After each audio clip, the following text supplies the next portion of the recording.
Hey guys, so it's not quite bedtime yet. I have to wait till 12 o'clock until I can take my antibiotic. It's called Augmentin. This cough I have still hasn't gone away, and it's about 3 months, and it's driving me crazy. It's actually kind of also making me worried. Not the doctors don't want to know what it is, and I really hope it's not something serious like lung cancer. Probably not, but if it is, then I'm pretty much dead when they diagnose it. So I'll take the time right now just to respond to this one guy's response. He made a whole gigantic essay on it, pretty much, on one of my videos about Mitt Romney and Ron Paul. I still stand with my choice, though. I just want to make clear that both those candidates, I mean, obviously they're politicians, and I don't really trust what they say. No, I mean, of course, no one trusts what they say. They're politicians, but based on the background, it just seems that Mitt Romney's going to support science more. Will he pay, fund science for scientific research? I don't know. As far as I'm concerned, with all this debt, we need someone who understands how to fix the economy first. Ron Paul knows, Mitt Romney knows, they both know, so I really don't care whoever wins. Okay, so the guy says his name is Ron Take One. It seems from his name that he might be a supporter of Ron Paul. I'm not sure, but Ron Take One sounds like he would want Ron Paul to win. Okay, so he says, whether pro-murder ought to be a law is a matter of morals too, isn't it? If so, you need another reason than the moral nature of a law to consistently reject it. Besides, you are an atheist. There are no morals in your worldview, just a utilitarian. Might makes right, survival of the fittest, ethic. Feel free to correct me on this point, but please try to come up with some objective standard of ethics, rather than simply what pleases or displeases some people. Wow, this whole problem has been covered many times by many atheists that, well, first of all, okay, he says pro-murder ought to be a law, which is retarded because, well, you see, am I pro-murder? Do I like killing people? Obviously, no, I don't. And if you look in prisons, there's a high percentage that, I don't know, was it like 90% of the prisoners were Christians? I think so. You guys look it up, but it's a pretty high percent. And saying that an atheist has no morals is a retarded idea because you don't see an atheist going killing people. You see atheists trying to save lives in most cases because what an atheist means is an atheist merely doesn't believe in a god. It means in life after life there's no life after death. Because of this, for me at least, it makes life even more precious. Why would I want to kill something that is so valuable? If a Christian, well, there's so many people sacrifice them. They're all for God. Well, from the atheist point of view, you just killed and someone who cannot be replaced. That seems like moral to me. I don't like to kill. I like to help others. I want to cure aging so that everyone can live forever. Does that seem like a good reason to be moral, I guess, for an atheist? Well, then also look in the Bible. The God of the Old Testament is a brutal killing machine. He kills trees, he kills women, he kills entire populations, he kills animals, he sacrifices them as well as just brutally destroying everything. Does that seem like a good moral to you? Do you see modern Christians killing entire races? Well, you see some that want destruction, but then you'll say perhaps that he's not a true Christian, but look in the Bible, it's right there. Now, let's see what he says next. Oh, wait, just to continue. There are no morals in your worldview, just a utilitarian. Might makes right. No, I don't care about power. Utilitarian? No. No morals in our worldview. I prefer something, morals that have been reasoned out. I don't want an absolute morality. Look at the Bible. It's a 2,000-year-old absolute morality, which isn't even absolute because it's been taken more and more as a non-literal text as it used to be. Well, what allows a person to choose which morals from the book to choose from that they want in their part of the life? That is their morality. Just because they don't want to kill someone, that's their morality. They choose not to kill someone, yet the Bible is a standard in which killing in many contexts is allowed. Now look, he says survival of the fittest, ethic. Well, survival of the fittest isn't an ethic. It's a law of reality. It's how the world works. If you don't accept it, then, well, you're just denying reality.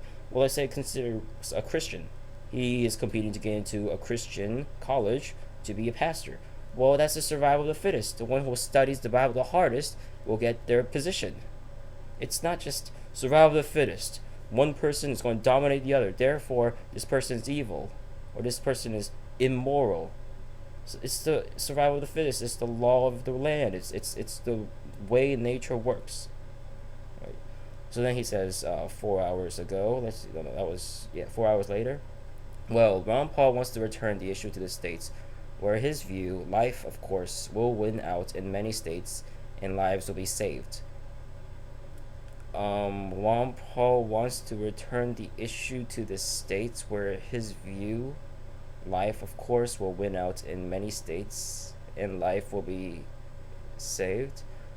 Okay, so he's talking about what was it? He's talking about sperm and egg fertilizing to the blastocyst, embryonic stem cell. Life will be saved. Now, I already told you guys that an embryonic stem cell isn't alive. Well, technically it's alive. It's as alive as your skin cell. Now, you can convert your skin cell into a stem cell. Now, okay, tell me. Don't tell me. I'm going to tell you how it works. Sperm cell is alive. It's a haploid cell. Egg cell is alive. It's a haploid cell. Combine them. It's alive. It's a diploid cell. Does it have nervous system? Does it have a brain? Can it feel pain? Is it any different than our skin cells and egg cells combined? It's not even. It's just it's a specialized cell that has the potential to become a human, just like our skin cells. Your skin can be turned into a stem cell, which is a potential, after a few modifications, of course, to become an identical clone of you. It's a person. It has potential, just as much a potential to become a person as your little blastocyst, which you call the stem cell, the embryonic stem cell. And he says to compare a fertilized egg to sperm cells or unfertilized eggs is a dubious analogy. Fertilization must happen before you have a human. No duh. The question is, what point after fertilization does the egg become a human being? The pro-choice movement has said birth, which is hardly compelling to anyone who has seen a baby in the womb. Do you know what an embryonic stem cell is? It's not a baby in the womb. It's not even a baby yet. It's so tiny, it's smaller than the dots of a period. It's just a tiny bit smaller than, bigger than your skin cells.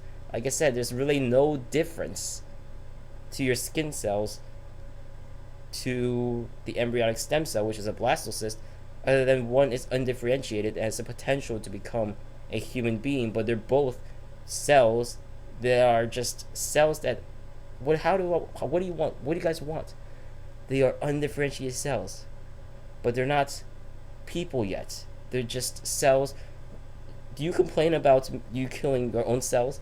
Do you care about pinching? I just killed 100 cells. Do you care about that? These 100 cells has the potential to become 100 of me. You don't care about that. Well, it's not much any more special of a blastocyst. Alright, he says, I would like a government that protects the liberty of its citizens and punishes crime. It's not the role of government to do anything else because civil governments are not a great source of wealth, as you say. I don't say that. The state can't give anything, including research grants, to anyone, including scientists, unless it first takes it from someone else. Yeah. Same with the government, same with the federal government. If I take your wallet and promise to use the money for a good cause, does that comfort you at all? Well, first of all, you're assuming that science research is the special case, that somehow we can't give science research any money, but we can give billions to war, to spending it on other countries that has no benefit to us, just to bailing out big companies, to bailing out Ford, to bailing out the banks, wasting billions of dollars, and not give any money to our future scientific research, which essentially is what makes a country good. It develops products, it creates jobs, but you don't want to give it to science research. Somehow scientific research is excluded from everything else. Somehow it's not as important as war. Alright, he says next, Romney is more likely to fund research than Ron Paul. That is for sure. Yeah. This is because Ron Paul not only can read the Constitution and understand it, he means it when he takes an oath to uphold it. Please tell me where the Constitution provides for money to be taken from the American people and given to scientific research. I think I covered that pretty well before. I don't even want to talk about that, especially when the Constitution, where in the Constitution it says provide money for scientific research. Where in the Constitution does it say provide money for healthcare or war or giving it money to big businesses? The U.S. Constitution, or the whole U.S. principle founded by the Founding Fathers, is to listen to the people, to do what it can to help them. It's not about specifically what it states in the Constitution, because the Constitution can be interpreted to mean whatever a person wants to mean, pretty much. It's just like the Bible. People can say it's metaphoric. Of course, everything in every law, like privacy, well, that usually just means privacy. But look, because look at what it's doing now. The government, our privacy is being eliminated pretty much. Whether in the streets, traffic signs or traffic cams, our schools, they're adding new cams in schools. And then in airports, they can take pictures of us naked. Where's the privacy security in that? So the Constitution is like a guideline. It's not, if it's not specifically stated in there, then it's not going to happen. Scientific research is not something, it's something you would do to help to make the country better. Other countries are do it. Look at Switzerland. They have the Large Hadron Collider. The U.S. could have had that, but some dumb guy in Congress was like, why do you need this atom smasher? And then one of the scientists says, to discover the Higgs boson. Well, the guy couldn't see the significance in discovering the Higgs boson, because it's not just discovering the Higgs boson. You're discovering everything in between, from teleportation to everything that made our world what it is. I mean, without Einstein, without general relativity, we wouldn't have TVs. We wouldn't have any of the technology we have. Did he think, oh, what in the future? What is this good for? No, we went to discover it. He went to discover because he liked it. But he never really specifically discovered it for any other reason than just because he liked it. But that's what research is. You don't say, oh, this is going to give me a product. That's why I'm going to fund you. You fund it because you're interested. It's going to have implications which we simply don't understand yet. So that's some of his responses. Kind of unreasonable to me, obviously. And I stuttered a lot. Oh well. Right. You guys have any suggestions for this cough? I think talking so much just a few minutes ago just is making my throat really itchy. Alright. See ya.